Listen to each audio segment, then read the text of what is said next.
Hello everyone, and welcome to this mod spotlight on UHC Essentials. This mod was created by me for UHC players to have the essential things that are needed in a game.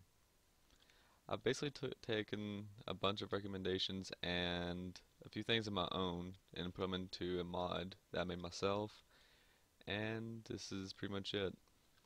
As you can see in the top left hand corner, you've got the coordinates panel, you've got a compass, and you've got arrows. Okay. Now, what this does is pretty much, I'll get started here with the arrows, is it basically does exactly what you think it do. Is it's an arrow counter, and these can actually be anywhere in your inventory, and it'll actually even out, so you can still see I've got 64 arrows here. It doesn't matter where they're at in your inventory, but they'll still be there. And then, also, even if you shoot, if I'm not in creative mode, it'll actually go down one at a time, so it does update in real time. And then this is also draggable. So right now I have it set to the right shift key, which is probably what it'll be in the final release. So you just press the right shift key and then you can drag this anywhere you want.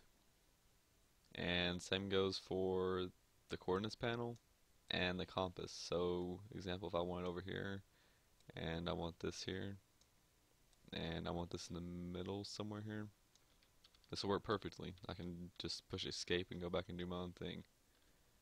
And you can't really press E because I know some people like to push E to get out of inventories and everything, but you actually have to do push escape. And then another thing is this compass. You can see it's pointing towards somewhere. Let's actually get a little bit closer to it.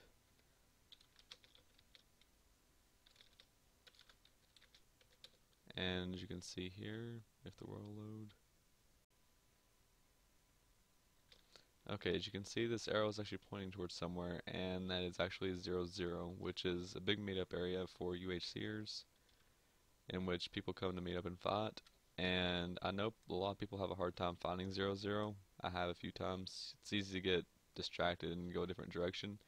So I've actually added that, and there's also a setting for it, so you can do compass, and then you can type in the coordinates of where you want to go. This is helpful if you're wanting to look for teammates, or if you know where something is and you want to go there. If your teammates told you, you can do this. And example being 120.90. Yeah, if I go over here, let's go to 120.90.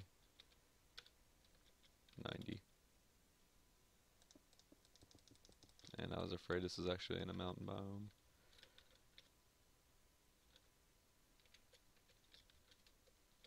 Just tell we're straight up, and you can see the compass is actually pointing right to where I set to, which is 120.90, and that's exactly where it's pointing to. So this is useful for many things, which is mostly intended for finding teammates.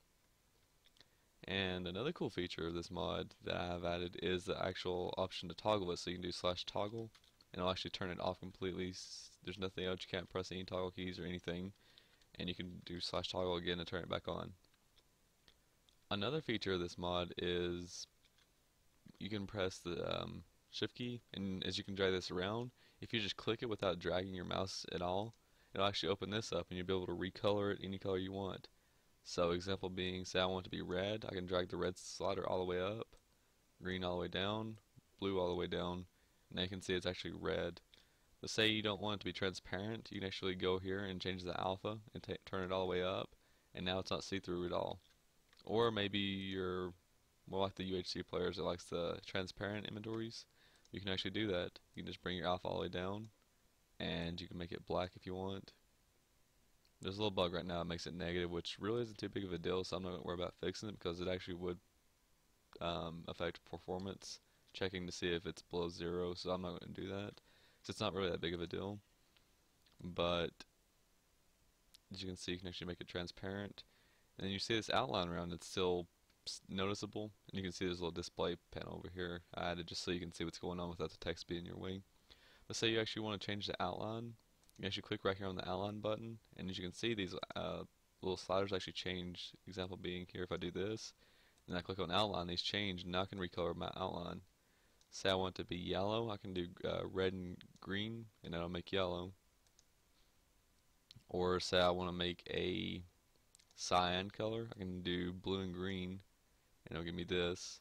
And then say I want it to be more transparent, I can slide this, or if I want it to be just invisible completely, I can do this even. And I go back to background by clicking here, and if I want to make this invisible, I can do so too. So now you can just see it's up here all alone, nothing around it. And also you'll notice there's pluses, minuses, and you'll see letters up here. That is your direction you're facing and what axis you're increasing or decreasing on. Right now I'm going on X, which is east, and then southeast I'm actually increasing on both axes. South, increase on the Z, X, decrease on the X, and increase on the Z, and so forth. This is useful for many things, just so you don't get lost if you want to know where you want to go and you don't want to get distracted. Another feature of this is Fulbright. Right now, well, not right now, it's been settled, I'm pretty sure, that this will be allowed because Resource Packs uses it, and so I just decided to add it in for everyone that doesn't want to use Resource Packs. All you do is press the B key on your keyboard and it'll actually turn Fulbright on, which will allow you to see it at night or in caves, as seen here. If example being, if you're encased here, if you turn it off, you actually can't see anything, but if you turn it on, you can. This will actually save between whenever you save and log off and load up. So example being here, like if I want to turn it to brightness 28, actually you have to turn it off and turn it on 28 or 30. And I turn it on, back off. You can see it's still at 30. If I turn 16 on, back off, it's still at 16, and it'll stay like this between load ups. Even if you do accidentally leave it on, it'll go back to default whenever you load back in. Another feature is the fact that everything does save its location. So if I move this here, when I log off and come back in, it'll actually still be here. And same goes for these two. And that mostly wraps everything up about this mod. I'll have an instruction video on how to install it. And another thing to take note is that this actually is 100% compatible with Optifine, so you don't have to worry about it not. So you can still use Optifine, which will actually make it a lot easier to install, as you'll see in the next video. But other than that, I'm pretty sure that's about it. I just want to thank everyone for watching, and I'll catch you later.